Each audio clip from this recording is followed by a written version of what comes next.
अरे ये मैं क्या देख रहा हूँ? सबको हंसाने वाले पपीते चाचू आज खुद उदास हैं। क्या हुआ चाचू? चल बाहर निकल मेरे घर से। निकलता है या धक्के मार कर निकालूं तुझे? ये मैं कहाँ आ गया? मैं तो कल रात को मर गया था।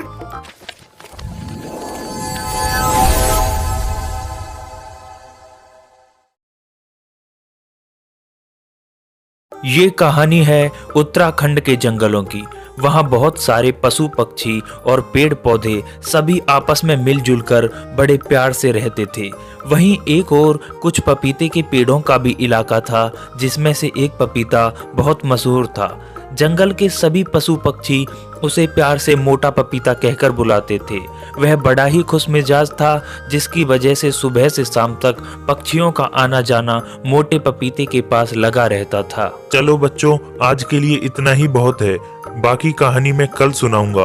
अब तुम घर चले जाओ, शाम हो गई है। तुम्हारे माता पिता तुम्हें ढूंढ रहे होंगे। फिर अगली सुबह होते ही सभी पक्षी पपीते के पास कहानी सुनने के लिए आ जाते हैं। ऐसे ही हंसी खुशी उनका समय बीत रहा था।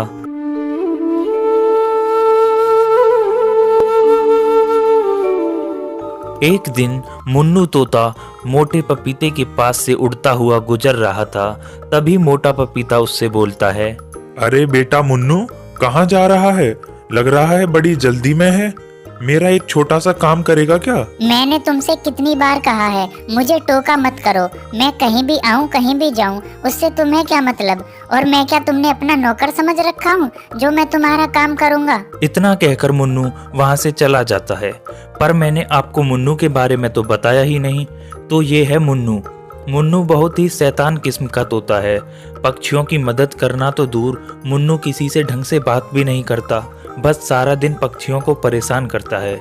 मुन्नू का ना तो घर है ना घर वाले। बस जहाँ खाना मिलता है वहीं खा लेता है, और जहाँ नींद आ जाए वहीं सो जाता है। तो इसी तरह मुन्नू की जिंदगी कट रही है।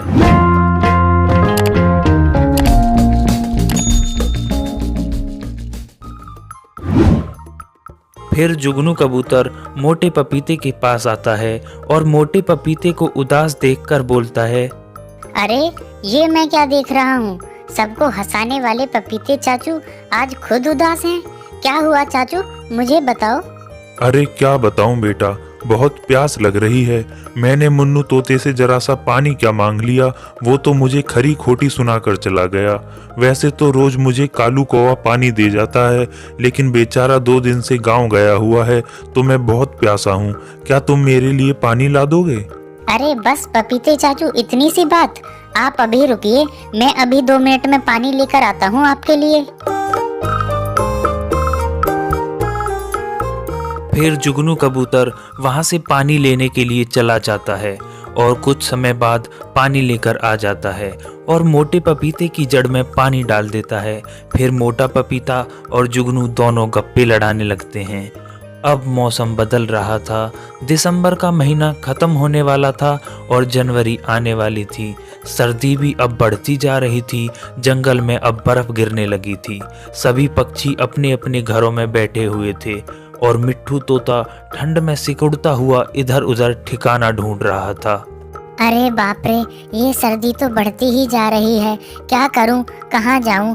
ऐसे में अगर बाहर रहा तो मैं तो सर्दी से मर ही जाऊंगा। एक काम करता हूँ, कबूतरी चाची के घर जाता हूँ। कम से कम कुछ दिन वहीं रहूंगा तो जिंदा तो रहूंगा। फिर मुन्नू कबूतरी चाची के घर चला जाता है।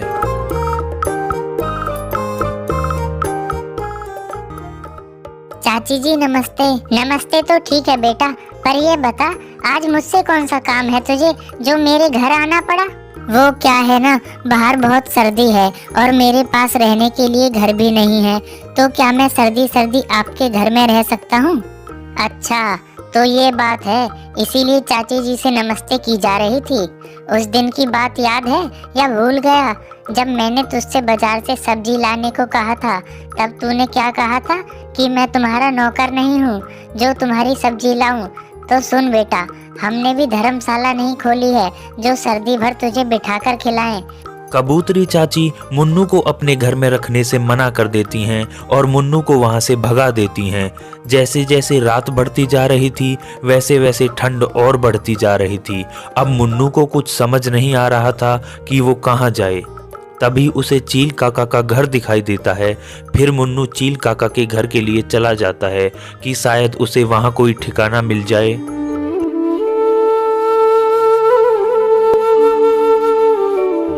नमस्ते चील काका।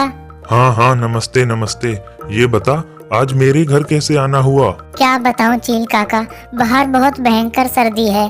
अगर मैं बाहर रहता तो मर जाता, इसीलिए मैं आपके घर आ गया, क्योंकि मेरे पास रहने के लिए घर नहीं है।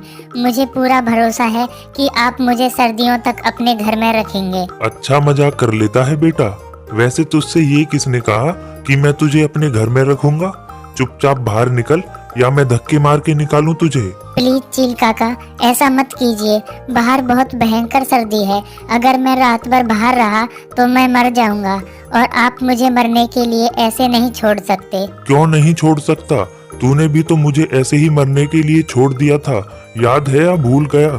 जब मेरी तबीयत खराब थी, मैंने तुझसे दवाई लाने को कहा था, तो तूने क्या कहा था कि मैं तुम्हारा नौकर नहीं हूँ, और अब जब अपनी बारी आई तो उल्टा मुझे ही ज्ञान दे रहा है। चल बाहर निकल मेरे घर से। निकलता है या धक्के मार कर निकालूं तुझे? मुन्नू के बहुत मिन्नतें करने के बाद भी चील काका का दिल नहीं पिघलता है और वो मुन्नू को वहां से भगा देते हैं। अब मुन्नू बिल्कुल टूट चुका था, ऊपर से सर्दी भी बढ़ती जा रही थी। अब उसे समझ नहीं आ रहा था कि वो कहाँ जाए। फिर बेचारा मुन्नू एक जगह बैठकर रोने लगता है। सब मेरी ही गलती है। ना आज तक मैंने कभी किसी की मदद की और ना कभी किसी से प्यार से बात की। अगर मैं ऐसा ना करता तो मुझे ये दिन नहीं देखना पड़ता। अब तो मुझे भूख भी लग रही है, ऊपर से ये सर्दी भी बढ़ती जा रही है। लगता है आज मेरा आखिरी दिन है। इतनी सर्दी है, मैं सुबह तक मर ही जाऊंगा। फिर मुन्नू अपने आप से बात करता हुआ वहीं लेट जाता है और मर जाता है।